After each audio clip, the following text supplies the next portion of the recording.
Pagbasa mula sa aklat ng karunungan. Pagkat ang isang tao'y hindi nilikha ng Diyos para mamatay, kundi parang maging larawan niyang buhay. Ngunit dahil sa pakana ng Diablo, nakapasok ang kamatayan at ito ang kahihinatnan ng mga napailalim sa kanya.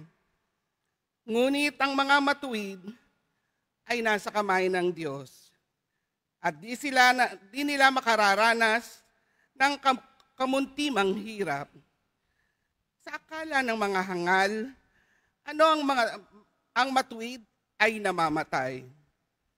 Iniisip nilang ang kamatayan ay kapahamakan at ang pagpanaw nila ay tuluyang magpaglaho. Ngunit ang totoo, sila'y nananahimik na.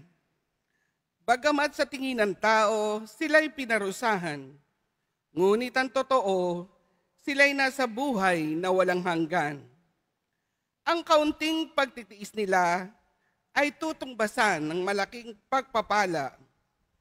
Napatunayan ng Diyos na sila'y karapat-dapat. Sila'y kanyang sinubok tulad ng ginto sa tunawan. Kaya't sila'y tinanggap niyang parang handog na sinusunog.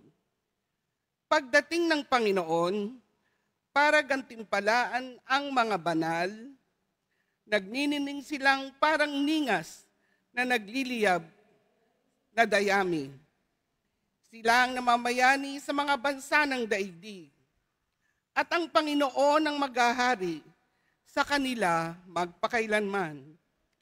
Ang mga nagtitiwala sa Kanya ay makuunawa sa katotohanan ng Kanyang pamamaraan. At ang mga naging tapat sa Kanya ay mamumuhay na kasama Niya sa Kanyang pag-ibig. Sapagkat Siya ay mabuti at mawain sa Kanyang mga hinirang. Ang salita ng Diyos. Salamat sa Diyos.